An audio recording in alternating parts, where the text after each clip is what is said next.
Assalamualaikum warahmatullahi wabarakatuh. Bismillahirrahmanirrahim. Alhamdulillahi rabbil alamin.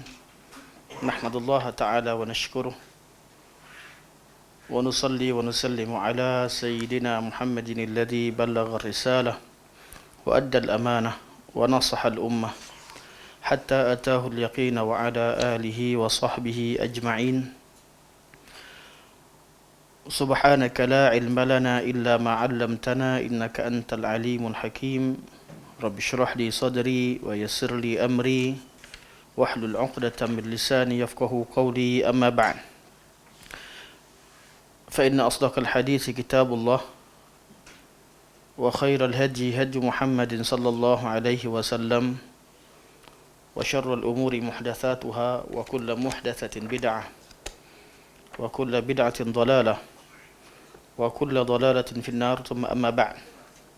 Pertamanya kita merafakkan setinggi-tinggi kesyukuran kehadrat Allah Subhanahu wa taala kerana dengan taufiknya dapat kita berkumpul pada malam ini di Dewan Baitul Salam, dan juga sahabat-sahabat yang menonton secara live majlis kita pada malam ini, agar Allah Subhanahu wa taala memberkati majlis dan memberikan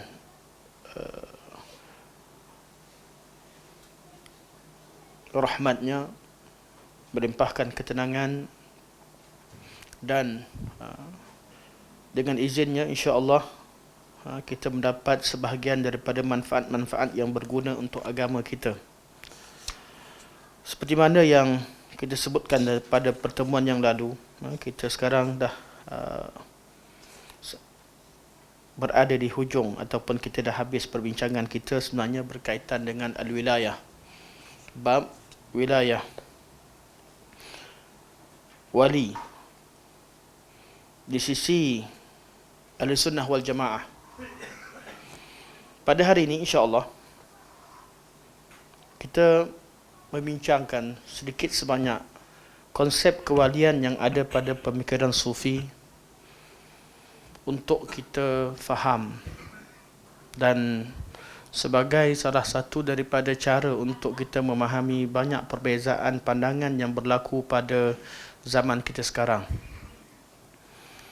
Atau secara mudahnya kita nak faham bab ni, kita tengok kepada ilmu tasawuf itu sendiri, iaitu ilmu yang dipegang dan diamalkan oleh golongan sufi.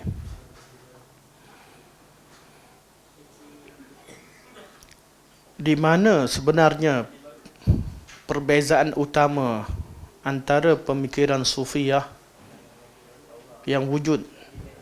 Dari hari ke hari kita akan dengar ada kumpulan sufi, semua kumpulan, sama ada Cikgu Kahar ke, daripada zaman dulu, Ayah Pin ke, Cikgu Kahar ke, Al-Hadi Minallah ke, dan ada beberapa nama yang belum lagi, tapi kita tahu nama-nama tertentu yang kita berani sebut yang rasmi lah. Punca asalnya daripada kumpulan sufi, sama ada dengan nama tarikat tertentu atau pemikirannya pemikiran sufi. Jadi adakah kewujudan ilmu ini yang pada sebutannya ramai yang mendakwa ilmu yang menyucikan jiwa, ilmu yang menjadikan seseorang meletakkan seseorang di tempat maqam yang tinggi, boleh mengubah manusia daripada seorang yang berada di syariat Allah kepada orang yang sesat daripada jalan Allah Subhanahu wa taala. Adakah ilmu yang dikatakan penyucian jiwa ini yang mendahulukan penyucian jiwa melebihi logik akal sehingga menjadikan sebahagian daripada orang yang mengamalkannya gila isim? Adakah ini maksud pengajian ilmu tasawuf? Tapi yang kita lihat ini yang berlaku. Jadi kat mana sebenarnya perbezaan dan persamaan? Jadi kalau dibincangkan tentang perkara ini secara mudah untuk kita faham, kita perlu bezakan antara pemikiran tasawuf, fikrah sebagai satu falsafah, satu pemikiran, satu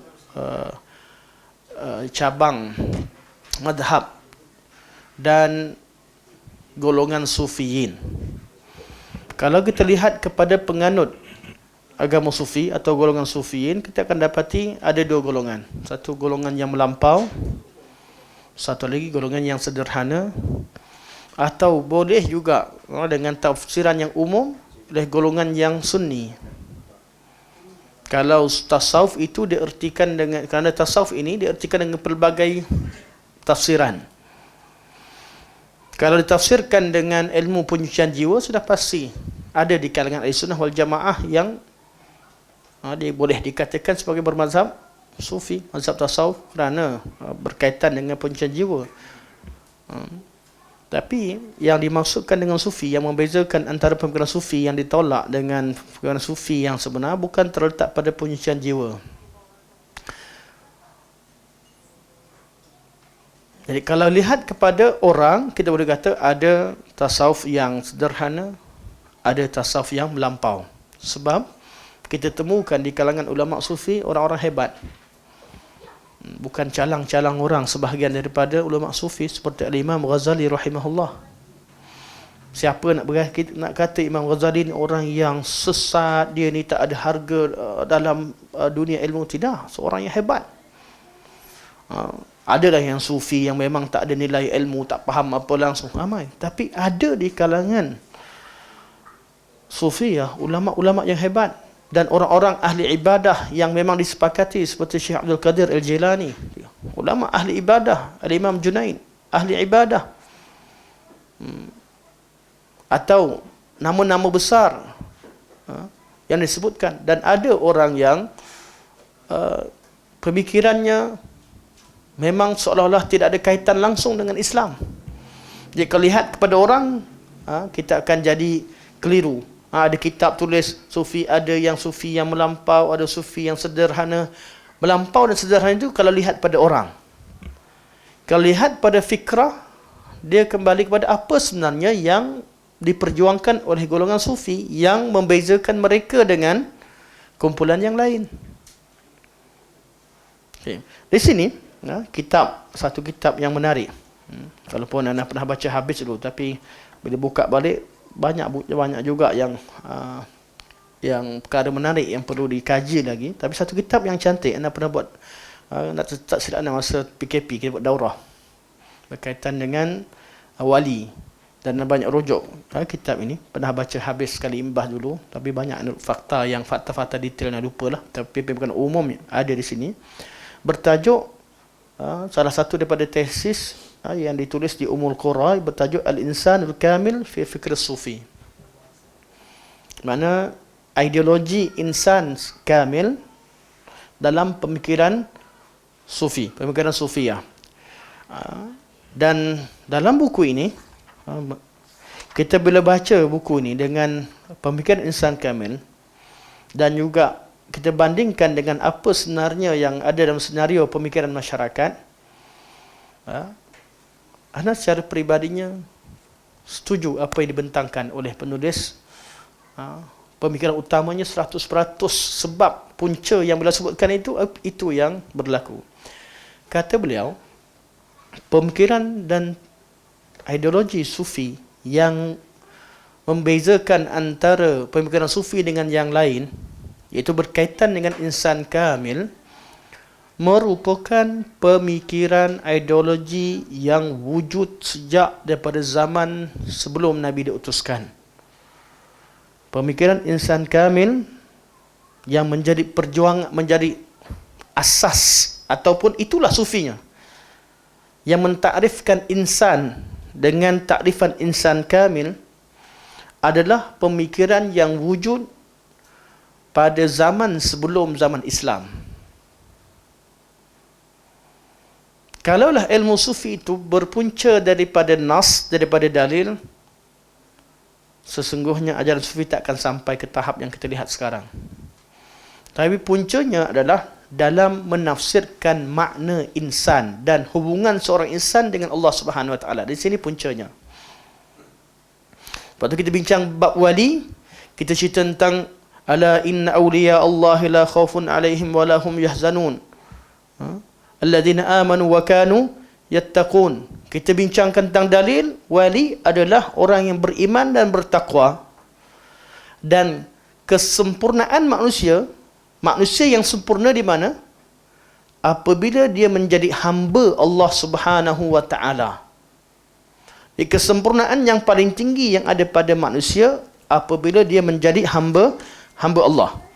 Ini pemikiran, inilah dia kedudukan manusia di sisi Islam. Bukan sekadar sunnah, di sisi agama Islam itu sendiri. Manusia, siapa manusia? Manusia adalah hamba Allah. Dan kesempurnaan pada seseorang manusia apabila dia menjadi hamba Allah sebenar. Dan dia kenal hak-hak Allah Subhanahu wa taala.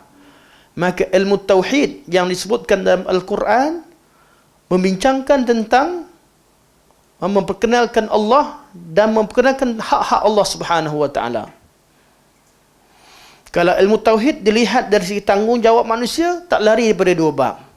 Yang pertama, tauhid ilmi, manusia perlu tuntut ilmu seperti mana yang tentang Allah Subhanahu wa taala, kenal Allah, kenal sifat Allah seperti mana yang Allah beritahu, sehingga dia tak keliru untuk meletakkan sifat-sifat Allah pada manusia atau sifat manusia pada Allah. Itulah tujuan ilmu tauhid ilmi. Jangan sampai apa tujuan kita belajar tauhid ilmi? Kita ada berapa tauhid, ada berapa? Tauhid kat Allah satu jelah. Tapi cabang perbincangan ilmu tauhid ada berapa? Kalau dilihat dari segi tugas dan tanggungjawab kita sebagai manusia, ada dua tauhid, betul? Tugas pertama untuk kita tuntut ilmu tentang Allah Subhanahu wa taala, cari ilmu tentang Allah, pengetahuan tentang Allah, dipanggil sebagai tauhid ilmi. Tugas kedua, tunaikan tanggungjawab terhadap Allah Subhanahu wa taala yang dinamakan sebagai tauhid amali. Jadi kalau dilihat tanggungjawab tauhid berdasarkan kepada tanggungjawab kita terhadap Allah Subhanahu wa taala, tauhid hanya dua. Tauhid ilmi, kenal Allah dengan sebenarnya, dan tauhid amali. Kalau dilihat dari segi hak-hak Allah atau berkaitan dengan Allah Subhanahu wa taala, tauhid itu tiga. Satu, tauhid yang membincangkan tentang perbuatan Allah. Tauhid apa? Rububiyah. Allah yang mencipta alam, al-khalq wal mulk wal tadbir. Allah yang mencipta, Allah yang menguasai alam, Allah yang mentadbir alam, Allah yang menghidupkan, Allah yang mematikan, Allah yang memberi, Allah yang menghalang seseorang daripada nikmat, Allah yang mengangkat darajat, Allah yang menjatuhkan seseorang, Allah yang bagi kuasa, Allah yang tarik kuasa, Allah Subhanahu wa taala yang memasukkan orang dalam neraka, Allah yang keluarkan, Allah yang mengampunkan, Allah Subhanahu wa taala. Segala-galanya Allah, perbuatan Allah kita bincangkan kat mana? Tauhid al-rububiyah. Berkait perbuatan Allah. Nak bincang ke rububiyah ni ada kaitan antara hubungan Allah dengan makhluk. Apa yang Allah lakukan terhadap makhluknya. Allah cipta, Allah tadbir dan Allah kuasai makhluknya. Ini tauhid al-rububiyah. Jadi macam mana nak kaji tauhid rububiyah? Tengok kuasa Allah yang ada di, yang Allah tunjukkan. Allah beritahu Al-Quran. Tengok kuasa Allah yang ada di dalam alam. Macam mana Allah ciptakan unta, afala yanzuruna ila al-ibili kaifa khuliqat wa ila as-samai kaifa rufi'at wa ila al-jibali kaifa nusibat wa ila al-ardi kaifa sutihat. Ini semua tentang tauhid ar-rububiyah. Kenal alam, kenal Allah. Kerana Allah tu Rabbul Alamin. Saya kenal ini orang Cina ni sebab tengok mulai tulisan dia tulis Cina. Contohnya. Saya kenal pekerjaan seseorang melalui apa yang dimiliki. Kalau ada orang datang, dia datang, dia tengok, dia tengok muka orang, dia terus lukis. Jadi ni pelukis ni. Hebat dia hebat dalam melukis. Tengok orang tu, tengok muka dia. Muka Melayu, tiba-tiba tulis Arab dengan khat yang cantik. Ush, dia ni belajar ni. Kita tahu dia mesti belajar punya, mesti belajar sekolah Arab ialah ataupun belajar agama. Takkan orang tak pernah belajar agama tiba-tiba pandai tulis. Sebab kita kenal seseorang melalui perbuatannya, melalui tindak lakunya. Kalau manusia, Allah Subhanahu wa taala, apa yang ada di alam ini semua sekali menjadi tanda kebesaran Allah Subhanahu wa taala. Tauhid ni tauhid ar-rububiyah. Dan jangan letakkan, kita belajar tauhid apa? Untuk menjauhi syirik dalam rububiyah.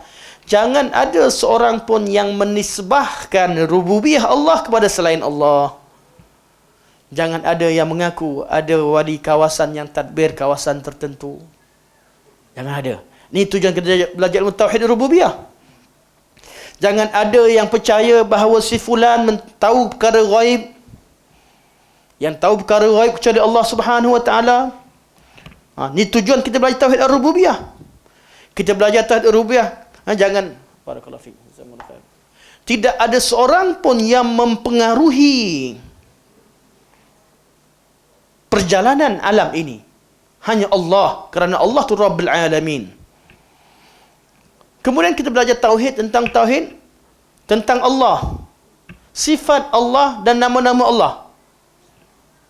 Memang berkaitan dengan Allah. Kenal nama Allah.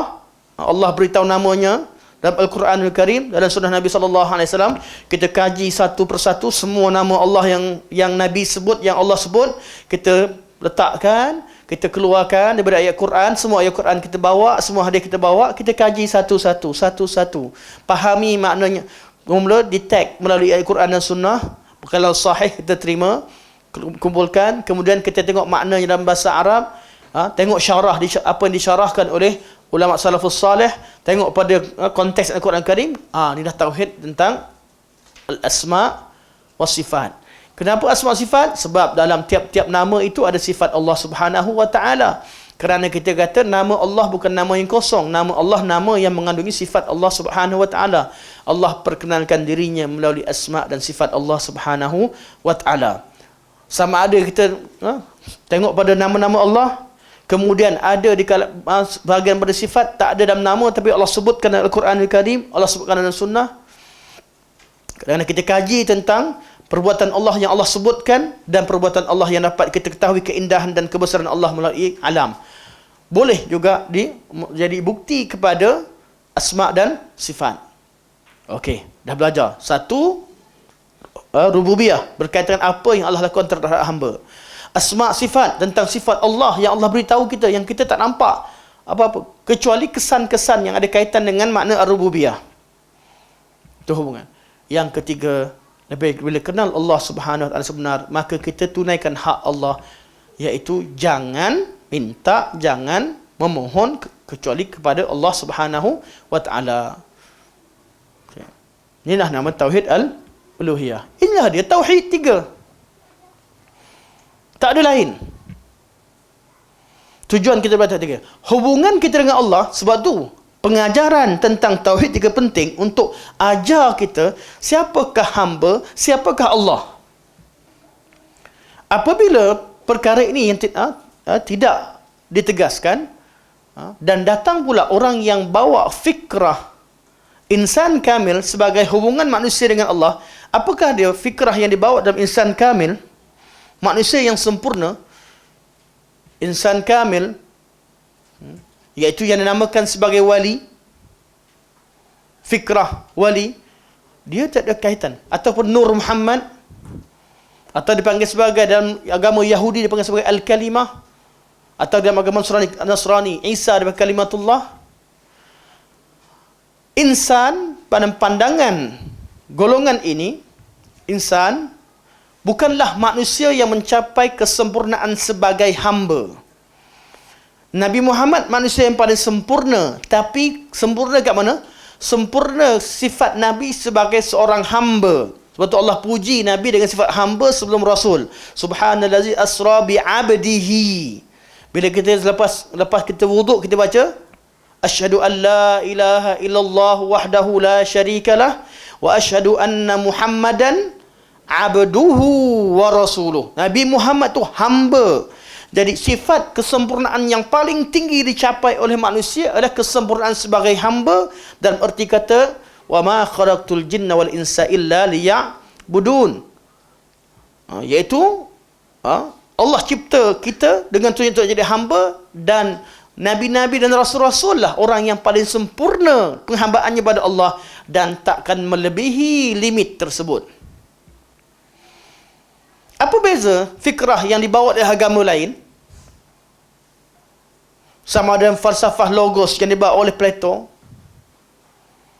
atau falsafah Hellenism dalam agama Greek, dalam pemikiran Greek, dan juga dalam pemikiran yang menggabungkan antara falsafah Yunan dan falsafah Iran, atau falsafah-falsafah sebelumnya, atau falsafah yang dibawa oleh Ibn Sina, Al-Farabi dan sebagainya. Ini pemikiran-pemikiran falsafah kita bincangkan. Atau lebih tepatnya, dalam konteks perbincangan kita bab wali, konsep wali yang dibawa oleh Ibnu Arabi. Ibnu Arabi yang mengubah pemikiran, walaupun sebelumnya dah ada pemikiran Risalah Ikhwanus Safa. Saya daripada pagi nak cari mana buku. Saya ada buku Ikhwanus Safa, Risalah Ikhwanus Safa yang dulu. Ikhwanus Safa ni siapa? Sekelompok orang-orang yang zindiq. Dia nak sebarkan pemikiran berkaitan. Mereka ni siapa? Mereka dari kalangan orang-orang yang mengaku Islam tapi bukan Islam. Jadi mereka nak sebarkan pemikiran, rosakkan tauhid, rosakkan mafhum masyarakat berkaitan dengan hubungan manusia dengan Allah. Caranya ada beberapa orang kumpul, tulis satu risalah, satu makalah, bincangkan tentang banyak perkara yang berkaitan dengan agama. Nama-nama semua ditutup, tak tulis nama, atas alasan kami sampaikan kebenaran dan ikhlas kerana Allah. Tak dikenali orangnya, namun buku-buku mereka diletakkan di kedai-kedai buku di kalangan warraqin, terutama di kota Baghdad, Basrah, Kufah, di kawasan sana. Sehinggalah pemikiran mereka ini, mereka lebih kurang pada kurun yang keempat dan kurun ketiga pada zaman tersebut, disebarkan buku tadi. Pemikiran-pemikiran dah wujud dah pada zaman Ikhwanus Safa. Namun dalam realiti, dalam konteks pemikiran Sufi yang betul-betul yang menterjemahkan apa yang tercatat dalam Ikhwanus Safa, yang menggabungkan pemikiran-pemikiran Yunan dan yang ada yang kita sebutkan makna insan kamil, yang terjemahkan dengan makna yang jelas, tokoh utamanya Ibnu Arabi. Dua pemikiran utama Ibnu Arabi untuk faham berkaitan dengan pemikiran Ibnu Arabi. Satu pemikiran berkaitan dengan bahawa wahdatul wujud atau al-hulul, Tuhan boleh menjelma sebagai makhluk. Sebagian makhluk Allah merupakan jelmaan dan tajalli Allah Subhanahu wa taala. Allah bertajalli di atas makhluknya. Konsepnya tuan-tuan boleh nanti baca kemudian. Tapi maksudnya ada di kalangan manusia yang memiliki sifat kemanusiaan dan ketuhanan. Dan ini yang membezakan kita belajar tauhid 3 dengan tauhid golongan sufi. Kita tak ada hubungan, kita hamba. Allah, hamba. Belajar tauhid untuk pisahkan hak Allah, hak makhluk. Bab rububiyah, apa yang Allah buat, tak ada, kita tak mampu buat, hanya Allah. Bab uluhiyah, kita hanya minta dengan Allah, tak ada perantaraan. Bab asma' sifat-sifat Allah tak sama dengan makhluk. Kalau ada persamaan hanya pada istilah dan nama. Kenapa ada persamaan? Sebab Allah nak sampaikan maklumat pada kita dengan bahasa makhluk. Allah gunakan bahasa yang kita faham. Dan bahasa yang paling sesuai untuk Allah sampaikan bahasa Al-Quran. Allah pilih bahasa Arab. Quranan Arabian. Itu saja hubungannya sebab bahasa. Hakikat tak ada yang sama. Bahasa. Jadi persamaan nama yang Allah sebut hanya pada bahasa dan asal makna bahasa. Tapi hakikat tak sama. Jadi tak ada satu pun kita dalam jenis tauhid menyamakan Allah dengan makhluk. Tapi pemikiran Sufian inilah yang dibawa oleh Ibn Arabi. Dia kata makhluk, dia kata Allah boleh menjelma dengan konsep terjaliat yang 7 ke macam-macam lah, mana martabat 7 dan sebagainya. Allah boleh menjelma, Tuhan boleh menjelma dalam diri mana-mana makhluk. Samalah konsep Uzair, anak Allah, Isa, anak Allah, ke semua ini semua atas. Ni konsep pertama. Boleh berlaku. Jadi apa yang berlaku? Sifat-sifat ketuhanan tertentu boleh wujud pada diri orang yang adanya tajalli Allah Subhanahu Wa Taala. Konsep yang kedua, makhluk ni pertama berkaitan dengan tajalli atau berkaitan dengan wahdatul wujud atau berkaitan dengan hulul. Sebenarnya al-hulul, dia lebih pada hulul.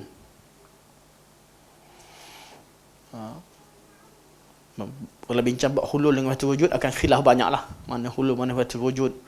Daripada asalnya berbeza dari segi makna asal, tapi segi praktikalnya akan berbeza, ada punya perbezaan pandangan masuk hulul ke atau ittihad.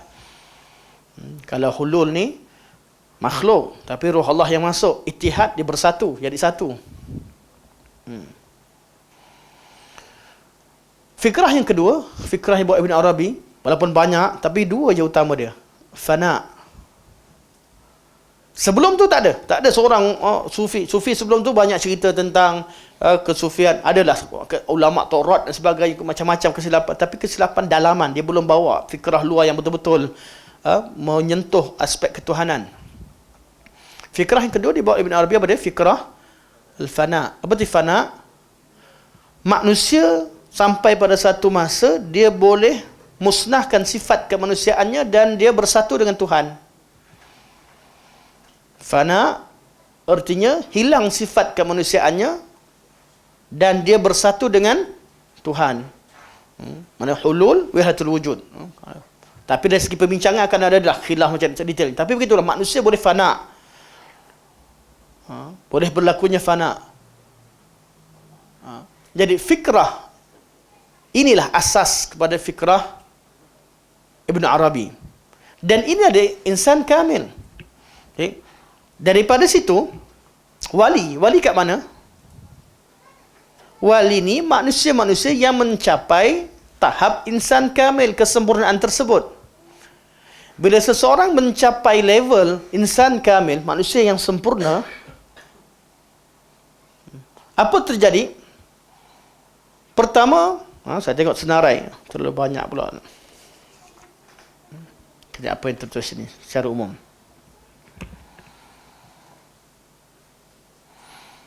Dia adalah cerminan Allah Subhanahu Wa Taala. Ini betul-betul musyabbihah ni. Musyabbihah sebenar adalah golongan batiniyah, golongan sufiyah. Dan memang betul, kalau tuan-tuan buka kitab Syahristani mengatakan bahawa golongan musyabbihah sebenarnya adalah golongan sufi. Tapi mereka cuba dicari benda tu, dicampak kat Wahabi. Wahabi siapa pun tak tahu. Insan kamil adalah barzakh. Apa itu barzakh? Tembok pemisah antara makhluk dengan Allah. Sebab bagi mereka kewujudan ada tiga. Betul? Tuhan, makhluk dan manusia. Manusia yang mencapai level manusia, kalau manusia dengan sifat kesempurnaan manusia, kalau yang lain jadi makhluk lah. Tapi manusia yang sampai tahap insan kamil, dia dah jadi perantaraan antara Allah dengan makhluk. Kerana bagi mereka Allah, zat Allah, kerana mereka tak disebutkan sifat bagi Allah SWT, zat Allah semata-mata zat tersebut tidak ada salahiyah untuk bercakap dengan makhluk. Itu yang jadinya falsafah ahli kalam yang nafikan sifat menjadi jalan kepada datangnya golongan sufi. Zat yang tanpa sifat, tak boleh, Allah tak bercakap, Allah tak berbicara, Allah tidak ini, tidak itu, tidak. Jadi macam mana Tuhan tadbir alam? Tuhan tadbir alam melalui orang tengah atau wasatah atau barzakh, iaitu insan kamil. Maka tiap-tiap tempat, semua kawasan, semua masa akan ada wali-wali Allah yang jaga tiap-tiap kawasan, yang uruskan semua perkara, kerana mereka adalah wasatah atau dipanggil sebagai barzakh. Mereka jugalah roh alam. Tuan-tuan, kalau siapa nak minta penjelasan, semua yang bila saya gariskan, saya catatkan, dah ada. Memang ada dalam buku-buku dicatat. Mudahnya pergi buka kitab Ibn Arabi lah, yang Ustaz Nadrus selalu bawa. Cuma saya jarang highlightkan Ustaz Nadrus sebab saya berbeza pada bab apa. Sebelum tu lagi, bab Ilmu Kalam. Jelas, dengan jelas saya sebutlah. Jarang saya sebut. Sebab ada masalah perkara lain. Tapi kalau siapa saja boleh batalkan perkataan Ibn Arabi, sudah pasti takkan siapa pun ikut tarikat sufi ataupun kumpulan sufiah. Sebab asasnya semuanya percaya konsep kewalian ke situ. Jadi, apa yang berlaku? Dia kata, kewujudan ada tiga. Kewujudan Allah, Tuhan, Zat, yang tanpa sifat, ataupun dengan mana Tuhan seolah-olah benda zat yang wujud tadbir alam, tapi melalui perantaraan. Kerana mereka sifatkan Allah dengan sesuatu yang seolah-olah tiada. Hubungan Allah dengan hubungan makhluk ni, kalau tengok pada Risalah Ikhwanus Safa, dia kata hubungan bukan seperti seorang yang mencipta bangunan. Allah cipta. Tapi hubungan Allah dengan makhluk bukan seorang yang mencipta bangunan. Laisat ka'alaqatil banna' ma'a bina'ihi. Bukan hubungan antara seorang cipta bangunan. Apa maksud cipta bangunan? Saya siap buat rumah. Kita tak ada kaitan rumah. Mungkin orang yang buat rumah dah meninggal dah. Rumah masih ada. Tapi dia kata hubungan Allah dengan alam ini seperti hubungan orang yang bercakap dengan suara dia. Dengan percakapan dia. Artinya apa? Ngam, masih ada dua-dua. Tak ada satu, tak jadi. Tak ada alam, Allah tak jadi Tuhan. Tak ada Tuhan, tak jadi manusia. tak ada alam. Hubungan yang kata, kalau kata orang bercakap, mesti ada. Siapa dia? Mesti ada siapa yang bercakap. Tak ada orang, tak ada dah cakap. Dia tak kira macam bangunan sebagainya. Allah sangat memerlukan kepada wasatah tadi. Nanti saya terangkan. Kata, tak ada pun sebut. Memang tak ada. Pemikiran ni kita berikan fikrah yang asal. Fikrah yang asal yang ada pada dalam pemikiran lain. Nanti kita tengok macam mana dimatchingkan oleh Ibn Arabi dan juga tokoh-tokoh atas selepasnya. Mereka matchingkan semua pemikiran tadi kepada dalil. Kaedah matching. Sekarang kita pegang asal. Jadi asalnya mereka nak kejar manusia ni nak sampai tahap sempurna, bukan menjadi ubudiyah, malah sempurna manusia bila dia terlepas daripada sifat ubudiyah, jadi manusia sempurna, iaitu orang tengah antara Allah dengan makhluk. Malah penghujungnya, dialah Allah, bergabung, last sekali. Yang paling sempurna. Dia kata, insan kamil, ruhul alam. Insan kamil, dalam bentuk Tuhan, bentuk Allah. Takrifan-takrifan ni kita akan tengok jalan-jalan yang dibawakan. Insan kamil ada dua sisi. Sisi kemanusiaan dan sisi sebagai makhluk. Sisi makhluk dan sisi ketuhanan. Insan ada sifat manusianya, ada sifat ketuhanan padanya, iaitu jelmaan Allah, jelmaan Tuhan, tajalli Allah Subhanahu Wa Taala pada dirinya. Insan kamil ada banyak nama-nama kesempurnaan. Ini semua istilah-istilah tuan-tuan. Belajar akan nampak. Insan kamil wujud di semua tempat dan masa. Tak ada satu tempat pun kecuali ada wali di sana.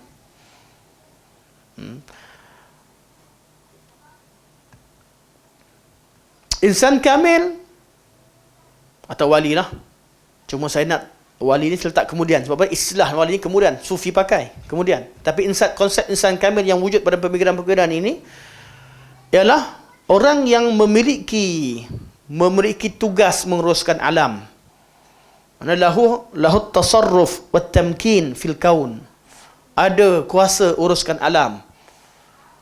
Yang urus, ada yang kutub yang uruskan semua. Ada yang kutub sekecil, kutub besar. Ada yang wali kawasan sebagainya, tuan-tuan boleh buka, tengok pada buku-buku mereka sendiri. Yang penting sifat-sifat ini, yang disebutkan ini, merupakan, kita akan temukan sifat-sifat ketuhanan ataupun dewa. Kerana konsep dewa je lah, konsep insan kamil. Konsep dewa lah kisah, sebab tu manusia, hatta dalam agama Buddha, dalam level manusia 31 atau 32 alam tersebut, dia betapa dia nak apa? Akan dilahirkan semula dengan dalam alam-alam lebih 30 tadi tu. Kalau alam manusia pada alam ke-8 sampai 12 tak silap saya. Kalau lahirkan semula alam bawah, maksudnya dia kalah. Kalau dia hebat, dia makin suci, makin naik. Jadi dewa, jadi sebagainya. Sampai penghujungnya nirvana, dah bergabung. Nirvana habis, hilang. Itu agama Buddha. Nirvana ni hapus kemanusiaan dia, macam tu je. Sebab dia tak cerita tentang Tuhan. Tapi agama nirvana, itu nibbana. Nirvana dalam agama Hindu, dia terhapus kemanusiaannya, bergabung dengan Tuhan, fana. Fana tu nirvana lah. Secara mudahnya, fana nak faham? Nirvana. dalam agama Hindu dan agama Buddha dan juga agama India yang lain. Okey. Jadi ni pemikiran Sufiah yang sebenar. Jadi kita tu, tuduh. Habis dia menuduh orang. Tak, kita betul. Kami cerita fikrah, tak cerita orang lagi. Pengikut Sufi dan orang-orang Sufi, pengamal Sufi, tak semestinya berpemikiran begini. Tidak semestinya berpemikiran begini. Sebab Sufi masuk dalam pemikiran Islam dengan cara yang sangat halus. Dia tak kata, mana ada siapa nak kata sifat Allah daripada manusia. Tak. Ada yang begitu. Akhir sekali, bila bincang keliru banyak sangat, geng-geng ini, geng-geng batiniah dan sebagainya, mereka terpaksa cipta kaedah untuk harmonikan agama itu ada dua. Satu agama awam, yang kedua agama khas. Maka timbullah istilah ahli syariah dengan ahli hakikat. Jadi kalau jumpa dengan orang yang masih percaya Allah adalah Allah, hamba adalah hamba perlu ibadah pada Allah, kena ikut syariat, kena ikut Nabi, ceritalah bab syariat je dengan dia. Tapi sampai level dah faham betul-betul dengan semua istilah yang dibawa dan buku-buku semua, dia faham betul-betul, dia akan mencapai level ahli hakikat. Masa tu dia dah fana dengan Allah Subhanahu wa taala. Jadi cara penyelesaiannya apa? Membahagikan ilmu kepada dua. Ilmu untuk orang awam, belajarlah macam buku semua. Dan kebanyakannya Sufi, orang pengikut Sufi, kategori awam. Sebab yang jadi wali yang faham tu Al-Arif Billah berapa orang je yang dibagikan title tersebut. Nama Al-Arif Billah lah, nama Kutub lah, nama Wali lah, nama saya pun tak hafal apa lagi nama dia. Tak ada mana, malas nak peruntukkan akal nak hafal benda tu. Kalau orang tanya ustaz macam mana, saya buka balik tu. Ada dia punya ni. Jadi ini tu punca asal. Jadi fikrah ini, macam mana fikrah ini berpindah kepada umat Islam. Sebab tu kita kata kritikan kita kepada fikrah Sufiah. Yang ni bukan pada ahli Sufi lagi. Ahli Sufi ni ada yang terima hanya pada kadar macam ilmu tasawuf yang diajar di sekolah-sekolah, termasuk sekolah agama negeri Johor. Saya jujur mengatakan antara diajar di sana ialah Sufi yang bersih. Sufi cerita tentang zuhud, cerita tentang akhlak, tentang tazibun nufus atau tazkiyatun nufus, mempunyai jiwa sebagainya. Ini Sufi yang diajarkan kebanyakan di sekolah-sekolah sebab tak sesuai pun. Walaupun penyokong Sufi tegar, dia akan kata, ajarlah budak-budak dengan ilmu syariat. Kalau semua ahli makrifat, kelang kabut dunia. Sebab tu kalau ada siapa yang buka cerita kat awam, dia kata, tulang kau, siapa suruh buka kat orang awam? Kenapa kau buka? Jadi kalau orang cerita, kenapa kau buka? Dia rasa diri dia dah ada rahsia. Kerana dia orang khas, ahli hakikat, bukan ahli syariat, orang awam. Dan dengan bertopengkan inilah, golongan Sufi menyatakan bahawa agama mereka dua, syariat sebagai satu jalan amalan dan hakikatlah satu pemikiran ataupun satu sebagai syiar atau talmih. Semua yang belajar ikut tarikat kaedah golongan Sufi, kami kena, bukan tarikat lah, jalan Sufi, kami belajar, kami kena solat, kita kena semua sekali. Tapi dalam kepala tak mustahil ada wali yang boleh begini, tak mustahil, ini jalan dia. Bezanya apa? Kita belajar Tauhid 3, tak mungkin ada manusia yang tahu perkara ghaib. Jelas tak? Jelas. Dia kata, manusia dia habis Nabi Muhammad macam mana? Nabi Muhammad tak, dia mula bawa cerita. Dia ni jadikan Nabi Muhammad macam orang biasa, macam Tuhan. Kita belajar tauhid, tujuannya supaya manusia, tauhid rububiyah ajar kita bahawa manusia adalah manusia. Takkan mencapai level mana paling tinggi, makhluk terbaik manusia, paling-paling sampai level penghambaan. Hamba yang paling sempurna, tak lebih sempadan tersebut.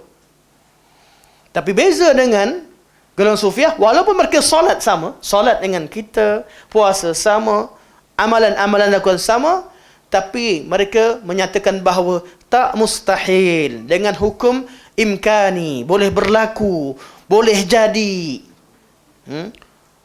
Mustahil sebab itulah diletakkan hukum berkaitan dengan mukjizat dan perkara pelik sebagai hukum adat. Mustahil tak sisi adat. Di sini satu lagi, pengaruh ilmu falsafah dan ilmu kalam terhadap penyebaran kesufian. Kerana mereka mengkategorikan semua perkara ini pada adat. Pada adat. Seolah-olah kalau semua berkaitan dengan makhluk hukumnya adat. Tidak ada dalil yang kawal. Tak ada had sempadan. Sebab tu kita tauhid, kita belajar tauhid al-rububiyah, uluhiyah dan sifat-sifat tujuan untuk memisahkan hak Allah dengan hak makhluk. Nabi tanya, tahu tak kepada Muaz bin Jabal, tahu ke tidak kamu hak Allah kepada makhluk? Tahu tak hak makhluk pada Allah? Artinya ada perbezaan, hak yang jelas. Jangan campur adukkan. Macam mana pemikiran ini boleh sampai kepada orang Islam? Saya digariskan pandangan Ibn Hazmin, hatta Imam Fakhrul Razi, di sini disebutkan Imam Isfarayini, begitu juga disebut dalam banyak buku, semuanya sepakat bahawa pemikiran sufi masuk ke dalam umat Islam. Kesimpulannya mereka datang daripada 3 jalan utama. 3 jalan utama. Tuan-tuan kalau tengok, kalau tuan-tuan nak baca faham dengan detail, ceritanya panjanglah. Dibuktikan macam mana bermulanya penterjemahan yang dilakukan oleh beberapa orang di zaman Abbasiyah, buku-buku sebagainya. Tapi ringkasan semua perbincangan panjang, ringkasannya 3 jalan. Satu, Risalah Ikhwanus Safa atau Rasail Ikhwanus Safa, ada beberapa makalat yang sentiasa disebarkan kemudian dikumpulkan. Dia ni macam satu gerakan bawah tanah. Dari semasa ke semasa buat satu, dia ambil syubhah, dia sebarkan, tak tahu siapa penulisnya, surat layang. Lama-lama dikumpulkan dalam Rasail Ikhwanus Safa. Ini punca pertama, mana fikrah insan kamil masuk. Jangan cakap sufi secara umum. Sufi ni melibatkan amalan, bacaan Quran dan sebagainya. Itu tak masuk. Fikrah insan kamil yang menjadi asas perbezaan perbincangan kita pada malam ni. Macam mana fikrah insan kamil bermasuk? Satu, melalui Rasail Ikhwanus Safa. Dalam buku ini juga dibawakan isi kandungan buku tersebut. Yang kedua, daripada penterjemahan. Terjemahan buku-buku lama pada zaman Abbasiyah. Zaman penterjemahan. Kalau nak tahu isi kandungan dan rad kepada Ikhwanus Safa, boleh baca buku Al-Imta' wal Mu'anasah yang dikarang oleh Abu Hayyan At-Tauhidi. Walaupun beliau pun salah seorang pada ulama sufi, tapi beliau menolak konsep al-insan kamil. Kalau baca itu maksudnya kita bukan maksudnya kalau orang tu tak semua benda betul kita tak. Untuk ahli ilmu, untuk orang yang faham, yang boleh bezakan, boleh baca buku Abu Hayyan At-Tauhidi rahimahullah. Walaupun sebahagian berpandangan beliau ni termasuk golongan yang etis. Ada yang kata masih Islam dan banyak orang salah faham.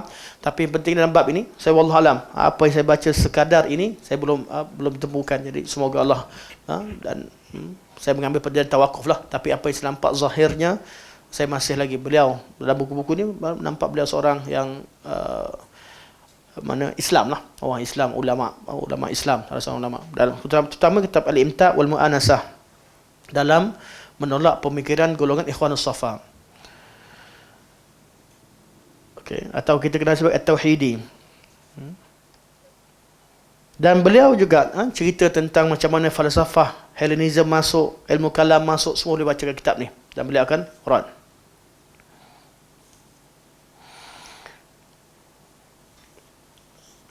Bila sebutkan beberapa pemikiran yang ada dalam Ikhwanus Safa, menggabungkan antara agama dan falsafah, tu first kali. Memanglah geng-geng al-kalam ni punca. Kemudian akidah berkaitan dengan Allah. Kita teruskan. Cuba kita masuk pada sebab yang kedua. Sebab yang kedua adalah penterjemahan. bermula pada golongan Baramikah, iaitu yang diasaskan oleh tokohnya Yahya Ibn Khalid Al-Barmaki. Kenapa zaman Abbasiyah ni mereka dapat tempat? Sebab ketika menjatuhkan kerajaan Umayyah,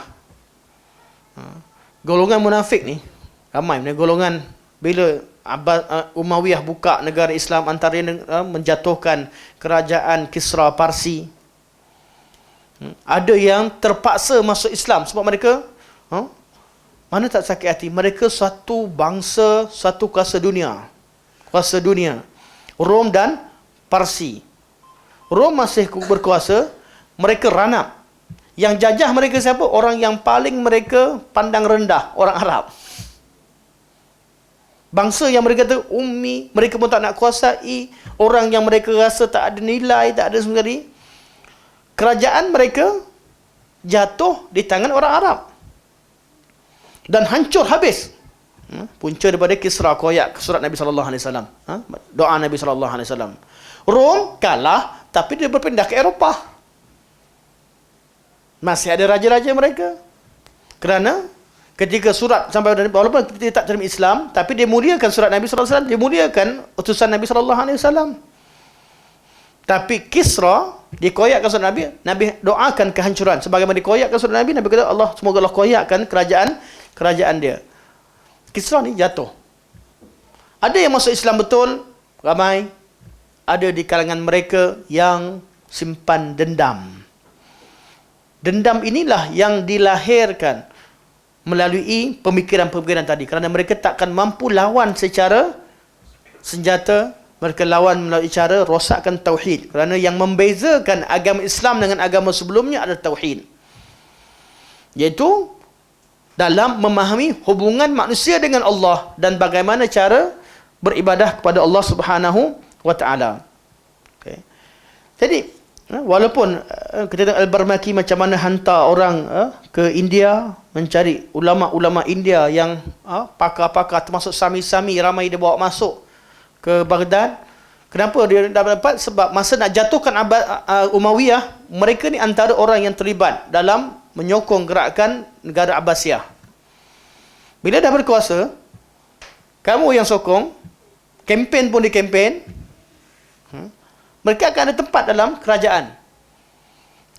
Jadi dihantar kepada golongan orang-orang tokoh-tokoh agama yang berada di India untuk dikumpulkan dan diterjemahkan buku-buku daripada pemikiran India kepada Islam. Buku agama.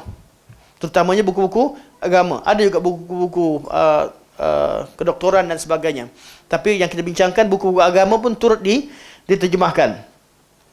Kemudian ketika bahasa perkara ini diteruskan oleh Abdullah bin Muqaffa', diterjemahkan buku-buku, dikorek, dicari buku-buku yang buku Parsi lama, terjemah ke bahasa Arab. Tu adanya buku Kalilah wa Dimnah yang selalu kita belajar kat tingkatan 4 dulu. Bagi siapa yang ingat lah. Buku-buku mana? Buku-buku Parsi, buku-buku sastra dan buku agama Parsi diterjemahkan dalam bahasa Arab. Sekarang dah ada dah. Sebelum tu, agama sebelum tu bersih. Tak bersih juga, tak full. Sebab ada Syiah. Kita akan bincang kejap lagi. Tapi secara umumnya orang awam takkan terpengaruh. Syiah dia buat kelompok dia sendiri. Syiah dia tak duduk dengan orang Islam. Dia buat kelompok sendiri. Jadi, golongan Baramikah, seperti Hisham bin Hakim Rafidi dan sebagainya, semua ni penterjemah. Kalau nak senaraikan buku ni, diceritakan buku-buku yang diterjemahkan. Kemudian, kesan seterusnya, Al-Ma'mun, ketika dia menguasai jadi khalifah, dia lantik, dia suruh orang pergi ke Raja Rom, hantarkan buku-buku yang ada pada kamu. Hubungan dia rapat dengan Rom. Ini satu pemikiran Abbasiyah. Zaman Abbasiyah tak ada negara baru yang dibuka.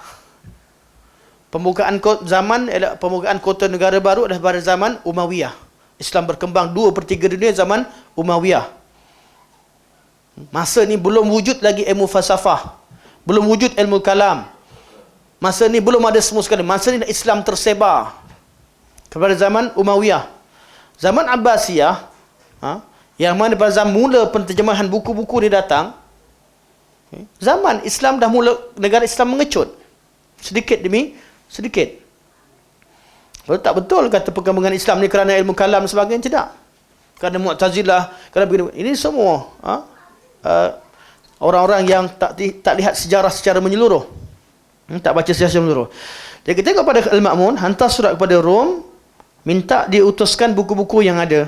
Maka Raja Rom hantar ke Baghdad buku-buku, terusan buku Socrates, Aristotle, Platon, dan Aflatin, saya tak tahu siapa nama ni. Tapi Plato, Socrates dan juga Aristotle. Kalau ikut susunannya, Socrates ni guru, kemudian Plato, kemudian Aristotle. Yang pegang pada pemikiran Aristotle banyak je ada kalam, yang pegang pada pemikiran logos Plato akan jadi sufi. Hujungnya mana semua ni ahli kalam. Kalau nak katakan semua ahli kalam siapa yang ambil pada ni, memang kebanyakan mereka adalah golongan-golongan begini. Cuma dari segi praktikalnya, ahli kalam yang ada zaman sekarang ni kebanyakannya yang menggunakan, yang mengagungkan akal, manakala golongan sufi yang mematikan fungsi akal, yang menghidupkan roh, dipanggil sebagai dalil-dalil wajdani. Okey. Jadi ditutuskan buku, maka masa zaman tersebut telah diterjemahkan buku Astrologia Aristotle yang diterjemahkan oleh Abdul Masih. Nama pun Abdul Masih, bukan Abdullah. Hamba kepada Al-Masih, hamba Isa. Abdul Masih bin Abdullah Naimah Al-Himsi. Diterjemahkan dari buku Suryaniyah. Masa ini juga diterjemahkan buku Tasu'at Aflatun. Dan mana boleh baca, ada buku Tasu'at, ada buku Tisa'at, macam-macam ada perbincangan Tisa'at, Tasu'at, sama atau lain dan sebagainya perbincangannya. Cuma yang saya pernah baca buku Tasu'at. Buku Tisa'at saya tak pernah jumpa, tapi di sini ada buku Tisa'at. Buku Tasu'at pernah bacalah, buku Plato. Kalau bahasa Inggeris bagi saya pertama sekali mana The Enneads, buku Plato. Saya pun tak tahu, tak pernah baca. Saya baca buku Arab, sebab tu istilah orang putih memang saya tak pandai lah. Kecuali kalau lepas ni kena duduk matching, nak match satu-satu sebagainya. Tapi ini wujud, dan ada faktor yang kedua. Bergabungnya falsafah, orang dah mula belajar falsafah. Orang peringkat awal, pemikiran tak kena diterima. Tapi sekarang dah ada ilmu falsafah. Macam mana orang boleh terima pemikiran ini melalui penterjemahan. Dan faktor ketiga, punca utama pemikiran ini boleh sampai pada orang Islam secara umum adalah mazhab Syiah. Mazhab Syiah yang diasaskan oleh Abdullah bin Sabah. Memang pemikiran Yahudi. Memang ada fikrah insan kamil padanya. Jadi pecah semua kumpulan Syiah, sama ada Kaisaniyah, Hashimiyah, golongan Razamiyah, Bayaniyah. Ini semua mazhab-mazhab Syiah yang ada pemikiran insan kamil. Semua ni, dan Syiah yang melampau seperti Sabaiyah, Mughairiyah, Khatabiyah, Hishamiyah, Nusairiyah, Ishaqiyah. Ini semua nama-nama kelompok Syiah yang bawa pemikiran begini. Yang mana pemikiran mereka, ini yang penting. Fikrah-fikrah Syiah yang ada dahulu masuk ke dalam umat Islam, apa dia? Satu. Okey, sebelum kita pergi lebih jauh, Syiah dengan Sufi beza kat mana? Fikrah tasawuf tadi, fikrah insan kamil tadi. Bukan pada Sufi yang umumnya ada zikir sebagainya, itu cerita bab lain. Fikrah insan kamil pada kedudukan seorang sendiri.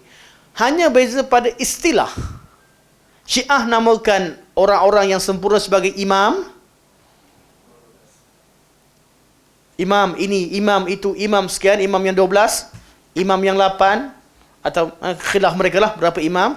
Jadi Syiah jadikan manusia yang sempurna, yang orang rujuk. Jadi perantaraan antara manusia dengan Allah yang pergi ni semua adalah imam. Kemudian wakil mereka, wakil imam, ialah Syiah. Terhadkan, mereka hadkan insan kamil pada imam-imam, termasuk mazhab Al-Imamiyah 12 imam. Sufi Dia buka, dia kata, bukan imam sahaja, bukan keturunan Nabi sahaja, bukan keturunan Ali sahaja, tapi semua orang boleh jadi insan kamil. Tak kira lelaki dan perempuan. Malah yang melampau golongan batinnya, Muslim atau kafir, no, tak ada masalah. Sebab tu kita akan jumpa golongan ni, dia tak kisah pun mengaku Islam, tak Islam sebagainya. Kerana konsep insan kamil tak ada kaitan dengan agama Islam pun pada asalnya.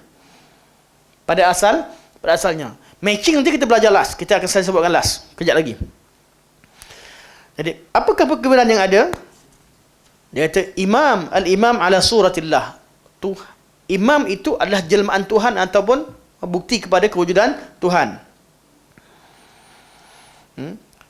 Dan mereka percaya pada hululul am. Atau hulul khas, minta maaf. Tuhan menjelma pada diri imam. Al-imam ya'lamul ghaib. Imam tahu perkara ghaib. Semua benda rujuk pada imam. Imam bersifat maksum. Tuan-tuan buka lah YouTube, baca, dengar Syiah punya ceramah. Jangan tuan-tuan buka. Tapi saya beritahu. Tuan-tuan buka kan, yang tu lain pula jadinya. Tak payah buka. Tapi kalau nak tahu bukti sebagai bukti, macam mana tentang kemaksuman imam-imam yang maksum. Kemudian imam terlepas daripada taklif, sukut taklif. Tak perlu lagi taklif dia dengan hukum-hukum syariat. Dan sebagainya. Pemikiran ini wujud tak pada sufi? Wujud atas nama wali, yang sana atas nama imam. Sebab tu agama Syiah dia terkontrol. Sebab terhad. Orang tempat dia ada markah yang had. Sufi ni wujud kat mana-mana. Tiba-tiba pakcik tu mengaku Mahdi, pakcik tu mengaku jadi Nabi, yang tu jadi kat mana-mana. Sebab dia tak kontrol. Sebab dia insan kamil boleh dicapai oleh seluruh manusia. Syiah dia hadkan kepada siapa, hanya pada keturunan tertentu, yang lain kena jadi pengikut kepada imam tersebut. Tapi Sufi, mereka ada pemikiran insan kamil yang ada pada golongan Sufi tertentu, dia boleh dicapai oleh seluruh manusia. Maka wujud istilah Sufi, Qutub, Khalifatullah dan sebagainya. Okey, itu perbezaan. Okey. Sekarang kita tengok pada macam mana Sufi nak matchingkan. Pemikiran dia kata kewujudan ada 3. Satu, Allah yang mencipta alam. Yang kedua, makhluk, mana selain Allah Subhanahu Wa Taala. Ketiga adalah insan kamil, manusia sempurna, jadi perantaraan. Ini fikrah yang kita ambil asas sekali bab insan kamil. Sama ada bab sifat ketuhanan, manusia itu ada sifat tertentu, tahu perkara ghaib, bila Allah buka hijab, tapi adalah sifat ketuhanan yang ada pada dia sebab dia jelmaan Tuhan tertentu. Dan yang kedua, bab ibadah pun, ibadah pada Allah tak ada, kena pergi pada wali itu. Sama dia hidup, masa dia mati ke, masa dia hidup pergi minta. Dengan dia, bukan bentuk doakan, tapi dalam bentuk memang dia itu perantaraan utama. Dah mati pun pergi kubur dia sebagainya. Okey. Yang ni konsep dia. Jadi macam mana dia masukkan dalam ni? Dari segi dalil, mereka lihat kepada beberapa perkara. Pertama, ni fokus perbincangan mereka. Dan saya menggunakan formula ni. Adalah beberapa sahabat kita yang ikut kumpulan Sufi ni, memang saya kumpulkan klip-klip orang-orang yang ajaran-ajaran Sufi. Kadang-kadang dulu kadang-kadang kita sampai dengar ceramah dia lebih daripada ceramah Ustaz Sunnah kita sebab nak tahu pemikiran dia. Satu, mereka akan memainkan ataupun cuba untuk memesongkan pemahaman terhadap makna khalifah. Tapi dengan mafhum menguruskan bumi dengan urusan kemanusiaan yang mampu dicapai oleh manusia. Mereka ubah khalifah kepada makna insan kamil. Alam ini diuruskan oleh insan kamil. Dan itulah makna khalifah. Boleh buka ayat surah As-Sad. Dan surah As-Sad ayat 26, ketika Allah kata, Ya Dawud, inna ja'alnaka khalifatan fil ard fahkum bainan nasi bil haqq wa la tattabi'il hawa fayudillaka an sabilillah. Sampai akhir ayat. Ayat ni antara ayat utama yang dibincangkan makna khalifah. Bukan bererti khalifah yang kita faham, yang uruskan bumi, urusan kemanusiaan, tapi uruskan bumi. Khalifah tadi dimaknakan dengan makna insan kamil. Yang kedua, hadis utama yang dipakai, hadis berkaitan dengan wilayah. Hadis berkaitan, wahai hamba-Ku, sungguh tidak ada satu amalan yang Aku lebih sayang daripada amalan yang wajib yang kamu lakukan. Kemudian seorang hamba itu akan terus-menerus melakukan kewajipan dan menambahkan dengan perkara-perkara yang sunat sehingga Aku cinta pada dia. Bila Aku cinta pada dia, apa nak Allah kata? Fa iza ahbabtuhu kuntu sam'uhu allazi yasma'u bih. Bila Aku sayang pada dia, maka bahawa pendengaran dia adalah pendengaran, Aku adalah pendengaran yang didengar dengannya, penglihatan yang dilihat dengannya, tangan dia bergerak dan tumbuk dengannya, kaki yang dia berjalan ke mana-mana dengannya. Kita takrifkan dengan apa? Hifzullah. Ihfazillah yahfazka. Ringkasannya, jaga buat yang wajib, buat yang sunat, jaga hukum Allah, yahfazka, Allah akan jaga kamu. Jaga lisan kita, jaga telinga kita, jaga perbuatan tindakan kita, Allah pelihara. Kerana kita jaga hukum Allah. Itu tafsiran sunnah terhadap hadis tersebut. Dan itulah yang disepakati. Mereka jadikan ini asas kepada adanya sifat ketuhanan atau hulul, sifat Allah pada makhluk. Manusia bersatu dengan Tuhan. Itu yang kedua, hadis. Yang ketiga,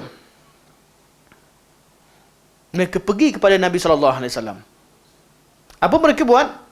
Semua kelebihan-kelebihan Nabi akan dikumpulkan, kemudian dikiaskan kepada wali. Diletakkan pada wali. Ceritanya memang wujud dalam agama. Tapi untuk Nabi SAW, dibawa kepada Nabi SAW, dibawa kepada wali-wali mereka. Sama ada bab ilmiah atau bab amalan. Sebab mereka melibatkan amalan yang lain. Okay. Itu cara pertama. Nak sebut tak sebut? Antaranya, mereka berkaitan dengan kewujudan perayaan Maulid Nabi, wujud. Sebelum Syiah pun Syiah yang wujud. Tapi mereka sangat mempertahankan kerana mereka nak kiaskan selain daripada Nabi, orang lain pun perlu kita raikan. Iaitu wali. Bab perbincangan berkaitan dengan syaddur rihal. Nabi kata syaddur rihal ila salasati masajid. Jangan kamu kumpulkan barang ikat kat belakang untuk kamu musafir kecuali pergi 3 masjid. Mereka akan tafsirkan dengan pelbagai tafsiran, yang mana kubur Nabi mainkan sentimen. Kenapa tak boleh ziarah kubur Nabi? Kita cerita tentang pergi ke 3 masjid. Kubur Nabi sampai saat ini kita ziarah. Mereka akan pertahankan masalah ni. Kita boleh bermusafir jauh untuk pergi cari kubur Nabi. Maka dikiaskan. Sebab tu mereka sangat marah pada Ibn Taymiyah bab ni. Ibn Taymiyah kata, kita nak pergi musafir, habiskan duit banyak puluh ribu, boleh untuk beribadah. Iaitu ketika tempat. Nak Masjidil Haram, Masjid Aqsa dengan Masjidil Nabawi. Sampai sana nanti adalah adab dia. Sampai Masjidil Haram, takkan pergi Masjidil Haram je. Kat sana ada Kaabah, situ ada Hajar Aswad, situ ada tempat-tempat yang disunatkan. Sama juga ke Madinah. Sampai Masjid Nabawi, situ ada makam Rasulullah, ada makam Abu Bakar, ada Umar. Di sana ada Ahlul Baqi'. Di sana ada Syuhada Uhud, tempat-tempat yang disyariatkan untuk kita pergi. Di sana ada Masjid Quba. Itu ada adab dalam Madinah. Tapi kita syaddur rihal, kita berrihlah, kita buat perjalanan sebab nak solat di sana. Sebab masjid ni lah yang ada pahala lebih pada yang lain. Dah sampai sana, adalah tempat-tempat yang disyariatkan di Madinah Munawwarah. Tapi niat asal mesti ketiga tempat. La tusyaddur rihal, Nabi kata illa salasati masajid. Mereka cuba masalah ni jadikan sebagai asas bahawa sebenarnya kita dari jauh pun kita boleh niat cari kubur. Tujuannya apa? Dikiaskan kepada kubur-kubur wali-wali yang lain. Begitu juga bab tawassul. Mereka akan pertahankan bertawassul dengan Nabi selepas Nabi wafat. Mereka akan pertahankan bab mengambil berkat daripada Nabi SAW. Semua cerita tentang Nabi. Yang ikhlas betul-betul cerita tentang Nabi secara ilmiah, ada. Yang ada udang di sebaliknya, mereka pusing bawa apa berkaitan dengan Nabi, dibincangkan dan dikiaskan kepada wali-wali. Dengan konsep sama je. Nabi pun jelmaan Nur Muhammad, wali-wali ni pun jelmaan Nur Muhammad. Nur Muhammad adalah asas, yang lain makhluk sempurna hanyalah tajalliat, salah satu daripada jelmaan-jelmaan Nur Muhammad. Cuma Nabi paling sempurna, wali tak sama dengan Nabi. Tapi ada sifat-sifat insan kamil. Iaitu apabila adanya tajalli Nur Muhammad padanya, tajalli Allah. Nur Muhammad adalah wakil Allah atau makhluk pertama yang tercipta semua alam. Ini semua rentetan cerita yang dibawa. Okay. Jadi bab amalan. Seterusnya mereka akan menisbahkan suatu perkara tak sabit pada Nabi SAW, diletakkan pada Nabi. Contoh, Nabi tahu perkara gaib. Tujuannya apa? Bukan Nabi je, kepada wali. Sebab konsep mereka sama. Nabi jelmaan Nur Muhammad, wali pun jelmaan Nur Muhammad. Kesemuanya insan kamil. Cuma Nabi paling sempurna. Tak ada siapa, mereka pun tak kata. Mereka akan kata Nabi lah paling sempurna semua sekali. Jadi bila sabit pada Nabi, sabit juga kepada selain Nabi SAW. Nabi tahu perkara gaib. Ayat la ya'lamul ghaib illallah. Tak ada. Ini maksud macam ni, maksud macam tu. Akan cubalah. Ayat kul innama ana basyarum mislukum yuha ilai. Sebab tu saya di mana-mana sekalipun kata pada diri Nabi ada sifat kemanusiaan, ada sifat kerasulan. Fahamkan betul-betul erti hubungan apa maksud manusia, apa maksud rasul, apa maksud Allah. Ini kita belajar tauhid, kita belajar beza kita dengan nabi-nabi kat mana. Beza nabi dengan rasul tak masalah, kerana dia berada satu silsilah, khilaf ilmi. Tapi beza Rasul dengan Allah, beza Allah dengan makhluk ni mesti jelas. Jadi mereka cuba bawa banyak perkara-perkara Nabi yang menghilangkan kedukaan, Nabi boleh istighasah dengan Nabi. Nanti ada orang yang kata, oh Nabi boleh, selain Nabi tak boleh. Bila orang dah goyang, takkan cakap Nabi tak boleh. Ada perbincangannya. Tiap-tiap bab ni termasuk istighasah dan sebagainya. Ini berkaitan dengan cara mereka berhujah. Dan semua hadis berkaitan dengan kelebihan manusia, inilah tempat utama. Manusia ni lebih begini begitu. Sebab apa? Manusia ni boleh mencapai tahap kesempurnaan.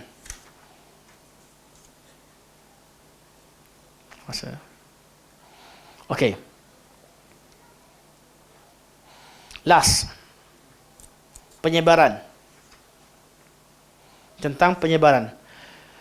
Tadi dalil bab mana tajuk, kalau siapa nak pergi jumpa dengan geng-geng batiniah ke, sufi ke sebagainya, tak kuasai bab ni betul-betul, jangan pergi.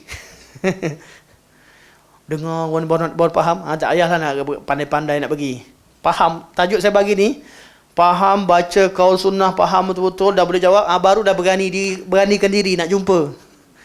Kalau tak mahir, tak payahlah nak ngajak jumpa. Sebab apa? Mereka sebelum mereka datang berani ni, mereka dah hafal lah. Terutamanya tokoh-tokoh lah. Yang awal-awal ikut-ikut, kita ni je. Jadi kena faham. Inilah tajuk-tajuk yang kita pakai. Kita kena faham tajuk-tajuk ni, cara sunnah yang betul, Al-Quran sunnah, dalil, dan juga bagaimana cara mereka. Untuk faham tak masalah. Untuk faham, orang awam pun dengar je, wali boleh nampak perkara gaib, tak terima dah. Tapi untuk hujah, untuk berhujah, hanya orang ahlinya. Untuk faham, mudah. Tak ada siapa yang boleh terima manusia ada kuasa, ada kuasa gaib. Manusia boleh tadbir alam. Orang tak terima dah untuk faham. Tapi untuk perdebatan ilmiah, kerana dia melibatkan banyak perkara. Okey, penyebaran. Macam mana mereka tersebar? Macam mana mereka buat iklan terhadap ni? Satu, melalui ilmu tafsir al-isyari. Tafsir isyari, tafsir isyarat. Rahsia-rahsia nombor, rahsia-rahsia huruf. Ini isyari bukan tak ada. Ada tafsir isyari tertentu seperti mana yang berlaku pada dalam Ibn Abbas tentang faham bagaimana tafsir idza jaa nasrullah, bahawa itu adalah ajal Nabi sallallahu alaihi wasallam. Tapi bukan dengan maksud yang mereka buka menggunakan kaedah yang mereka buatkan. Banyak bid'ah-bid'ah disebarkan melalui isyari, dan akhirnya wujud tafsir batini, pecahan daripada tafsir isyari. Semua yang zahir ada batin. Asalnya isyaratnya. Last sekali, semua yang zahir ada batin. Semua benda ditafsirkan, yang tiap-tiap yang zahir itu ada batinnya. Jadi iktimad mereka pada mana? Bukan pada bahasa Arab. Iktimad mereka pada rahsia-rahsia, sama ada rahsia nombor, rahsia bilangan, atau rahsia bentuk huruf, ataupun rahsia tertentu. Yang penting semua ini dapat daripada mimpi, daripada mukasyafat, kasyaf-kasyaf sana sini yang didakwakan, ilhamat, guru saya ilham macam ni. Jadi semua tafsiran bergantung kepada dalil-dalil ini. Bukan lagi dalil bahasa Arab, bukan lagi qaul salaf, bukan lagi Al-Quran dan sunnah Nabi SAW. Akhirnya mereka kata ilmu ada dua. Saya belajar ilmu tafsir syirik apa? Satu dan mereka sebut ilmu al-kharaq, dan kedua ilmu al-waraq. Ilmu al-kharaq, ilmu yang berada di luar kemampuan manusia, ilmu yang hebat, yang memecah adat. Ilmu al-waraq, ilmu ikut kertas. Inilah kita nak belajar buka kitab ilmu waraq, ilmu kertas. Kita level ilmu waraq ni level ahli syariat yang tak tahu apa-apa, asyik bergantung pada warakah, bergantung pada surat, pada kertas. Mereka ada ilmu al-kharaq, itu ilmu memecah, ilmu terangkatnya hijab, terpecahnya hijab, dan mereka ada kuasa yang kharaq, pecahnya adat, terkeluar daripada adat dan sebagainya. Ilmu al-kharaq. Jadi cara macam mana? Adakah mereka tolak ilmu waraq? Tak boleh. Tolak ilmu waraq, habislah kita. Kafirlah kita. Jadi mereka gabungkan ilmu kharaq, ilmu waraq. Ilmu kharaq untuk orang sufi yang khas, special, wali-wali dan pengikut-pengikut tertentu. Ilmu waraq inilah semua orang belajar ilmu waraq lah. Tak apalah. Mereka tak nak pun kita jadi sufi. Tak nak. Sebab mereka ada kepentingan. Mereka nak kita iktiraf je. Kalau kita kata betul, okey dah. Cukup kata boleh betul. Mereka tak nak pun kita pergi la ilaha illallah. Mereka tak nak pun. Mereka cuma nak iktiraf. Sebab tu sangat penting bagi pihak yang pihak yang buat keputusan jangan iktiraf. Kerana yang mereka mahukan hanya iktiraf. Nak daftar tu nombor cerita lain. Daftar tak daftar, berapa ramai ahli, itu cerita nombor dua. Tak kisah pun sebenarnya. Yang penting iktiraf. Sebab mereka memang ada bahagikan ilmu kharaq dan ilmu waraq. Yang mereka marah dengan golongan Nabayu sebab tak iktiraf. Sebab tidak iktiraf. Yang kedua, mereka sebarkan melalui hadis-hadis yang tidak ada sumber, yang tidak ada asal.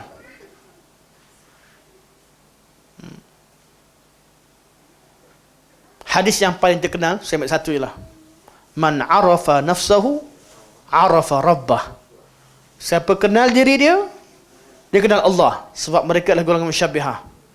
Nanti kalau syarahkan, cantiklah. Wa fi anfusikum afala tubsirun. Guna semua dalil-dalil Quran, hadis betul-betul. Tapi hakikatnya dia nak sampai ke benda lain.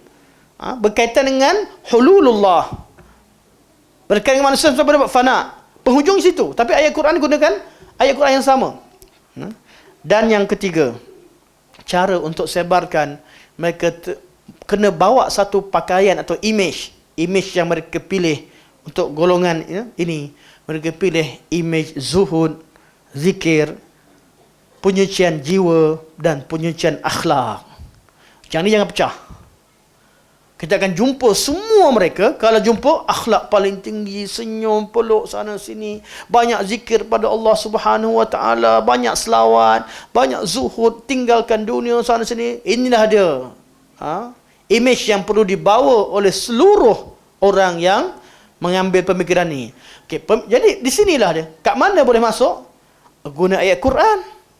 Ayat Quran tentang khalifah. Guna hadis Nabi SAW, hadis kursi yang paling sahih berkaitan dengan ni. Mereka gunakan hadis-hadis, walaupun hadis man arafa nafsu arafa rabbah, hadis palsu, tapi maknanya betul tak? Boleh jadi betul. Awwaluddin ma'rifatullah, bukan hadis pun, dia kata hadis. Maknanya betul tak? Betul, boleh maknakan betul, tapi mereka tafsirkan dengan tujuan tertentu. Ni perantaraan.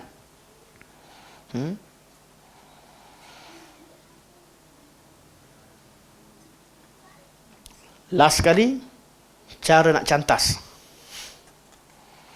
Okey, saya tutuplah. Cara nak cantas macam mana? Tinggal lagi 5 minit. 5 minit masa yang tak diredai. Dah habis masa dah pun. Masa. Ya? Perlu pada nasihat, insyaAllah. Kita perlu pada pegawai-pegawai yang faham bab ni secara detail. Saya jujur, kebanyakan pegawai agama kita orang yang jujur, tapi bab ini tak ramai lagi kuasai. Orang yang nak tegakkan agama, kita lillahil hamd, di pejabat agama, mufti-mufti, orang-orang yang jujur dengan agama, nak pertahankan agama Allah Subhanahu Wa Taala. Yang sama bersama kita, yang tak bersama, kebanyakan orang-orang yang jujur, yang betul-betul inginkan Islam itu tegak. Cuma sekarang ni kena aktifkan sedikit perbincangan, tengok kepakaran bab itu. Ini yang ilmu itu yang perlu disebarkan. Sebab tu bincang bab ni, hatta dengan golongan tarekat tertentu yang detail sekalipun, saya tak nak ajak kita bermusuh, tak. Bincang. Sebab kita yakin kebanyakan mereka adalah orang awam. Kalau kita nak tuduh hati orang, tak boleh. Memang zahir kita nampak betul-betul orang-orang yang jujur, ramai orang jujur. Cuba kita cerita bab fikrah sekarang ni, bab pemikiran. Dan macam mana boleh tersebar masuk agama Islam. Dan buku-buku yang ditulis, yang kita sebut tadi, buka-buka ada yang buku ulama-ulama besar. Betul, ulama-ulama besar pun ada yang terpengaruh. Sebab apa? Fikrah yang pada asalnya luar daripada Islam masuk, sebab dia masuk melalui Quran, melalui hadis. Kadang-kadang hadis yang sahih tadi, hadis yang sahih berkaitan dengan hadis kursi tadi. Ada hadis yang palsu mereka masukkan dan meresap masuk. Itu contoh je. Bukan ada lagi hadis-hadis yang lain. Satu-satu. Cuba cara nak cantas macam mana? Nak sekat pemikiran ni, fokus pada 3 bab. Inilah yang akan kita semasa kita sebutkan. Dan siapa sahaja nak ni. Pertama,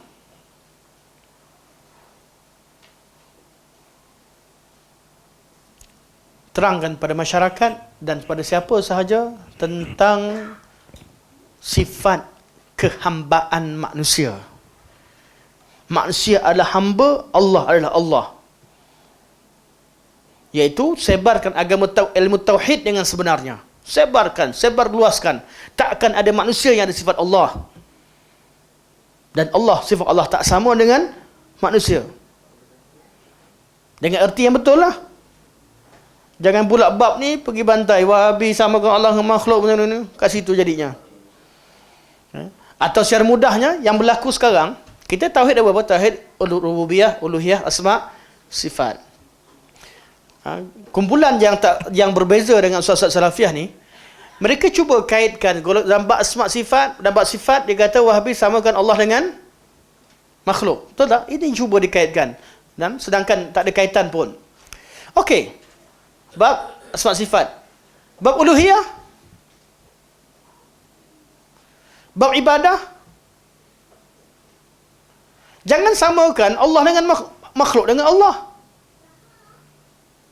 Yang pergi ambil berkat dengan makhluk, yang pergi minta dengan makhluk, dengan alasan tawasul, alasan tabarruk, dengan alasan tasyafu', minta syafaat. Bab ibadah yang pergi minta kat kubur. Ini tak sama ke Allah makhluk ke? Tauhid bukan pada bab sama dengan makhluk, bukan hanya pada bab asma sifat cerita macam tu je. Yang lebih utama, jangan letakkan hak Allah pada makhluk. Bab uluhiyah, bab rububiyah, yang kata si fulan tahu perkara ghaib, si fulan nampak begini begitu, si fulan dapat direct dengan Allah wahyu. Ini tak masuk. Sama ke Allah dengan makhluk atau sama ke Nabi dengan makhluk sebagainya.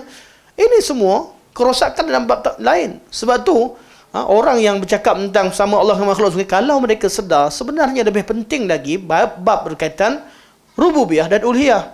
Sebab tu kumpulan ni paling takut kalau orang ajar tauhid 3. Paling takut. Dialihkan pada mana? Siapa saja bintang syirik, artinya tuduh orang sebagai musyrik. Ajaran syirik dalam Quranul Karim.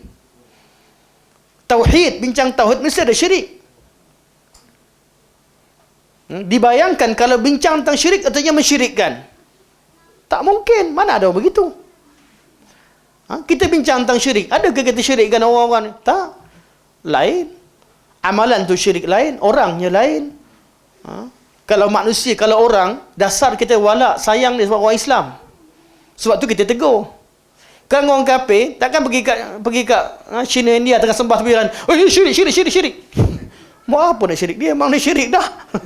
Musyrikin dah. Orang Islam lah kita sayang. Pergi ambil cara saudara yang Islam. Sebab tu kita tegur. Sebab ada dasar kasih sayang kerana mereka saudara kita semuslim. Buat amalan-amalan yang sama macam orang bukan Islam. Sebab tu kita tegur. Dasarnya dasar rahmat. Dakwah ni asalnya rahmat. Dan inginkan kebaikan kepada orang. Tapi kalau beginilah, bab rububiyah dibincangkan, bab tauhid syiriknya, bab uluhiyah bincang syiriknya, bab asma sifat dibincangkan, dikatakan mensyirikkan, tak payah cerita asma sifat tauhid 3. Tauhid mana pun belajar, mesti ada belajar bab tauhid dan syirik. Termasuk orang yang tuduh, bila orang kata Allah istiwa atas arash, dia kata sama ke Allah makhluk. Itu tuduhan syirik lah, tu syirik nama asma sifat. Tak pula jadi radikal. Yang memang betul-betul hari-hari tuduh. Hari-hari tuduh. Mana Wahabi menyamakan Allah, Wahabi sana sini. Penuh. Tak pula jadi radikal.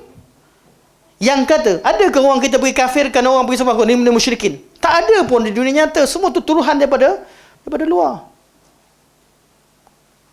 Dan yang kedua. Jalan kedua. Penutup, last.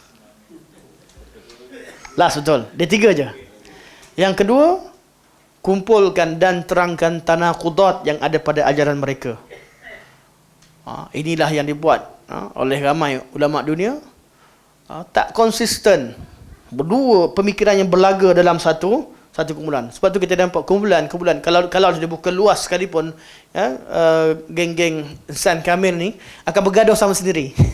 Korang bergaduh. Kalau dibuka, amalkan suka hati. Pakailah mana sekali buat. Gunakanlah kesukaan sama. Bergaduh sama sendiri. Sebab masing-masing mana ada yang tanaqudat. Dan orang yang pergi sana bukan semua faham insan kamil. Ada yang jujur dengan agama. Takkan boleh terima amalan-amalan penyelewengan yang dibuat. Walaupun sesama ahli kumpulan sendiri. Di kalangan mereka ada orang awam yang jujur untuk agama. Dan yang ketiga, buktikan sumber agama sebenar yang mereka bawa. Ini paling penting. Dari mana insan kamil? Dari mana konsep minta pergi kat kubur minta sebagainya? Tak jauh beza dengan orang pergi kat busut, tak jauh beza orang pergi sembah kat pokok dan sebagainya. Pemikiran-pemikiran begini kena fahamkan berkaitannya, terangkan, dan bukan tujuan untuk mengkafirkan, tapi tujuan untuk memberikan pencerahan. Semoga Allah jadikan pertemuan kita pertemuan yang manfaat. Silakan cikgu. Kalau marah cikgu. Saya nak tutup, nak bersihkan nama. Apakah kumpulan-kumpulan tarekat yang telah diharamkan oleh otoriti agama hari ini dihalalkan pula? Oh, soalan. Orang-orang dalam. Soalan tu kena tanya orang dalam. Saya tak tahu cerita. Wallahualam, tak tahu cerita. Bab-bab ni tak tahu, kita cerita ilmiah je. Tapi apa yang berlaku dan sebagainya, wallahualam. Mungkin berlaku teknikal, mungkin ni sebagainya, wallahualam. Cuma yang mampu saya ceritakan adalah secara ilmiah dan pemikiran. Tapi kalau nak detail, mungkin waktu lain sebagainya, nak tengok istilah, nak tengok buka kitab dan sebagainya, itu memang kena buat cara khas lah. Cara khas. Dan kita pun tak buat terbuka. Mana tengok buku. Malah bukti-buktinya ada kat buku-buku belakang ni. Saya kat buku dah ada dah. Buku yang dihadiahkan kepada Baitul Salam ni, sebahagiannya ada cukup dah. Cukup dah. Ada yang boleh jadi hujah. Tapi tinggal kita tahu guna. Lepas dah tahu buku, belilah nanti. Beli kemudian. Nanti saya jual kitab nanti. Tak dah. Kita gurau. Okey, insya-Allah sampai sini. Subhanallah walhamdulillah, asyhadu an la ilaha illa anta, astaghfiruka wa atubu ilaik. Wa sallallahu alaihi wasallam Muhammad wa ala alihi wa sahbihi wa baraka wasallam. Walhamdulillahirabbil alamin. Assalamualaikum warahmatullahi wabarakatuh.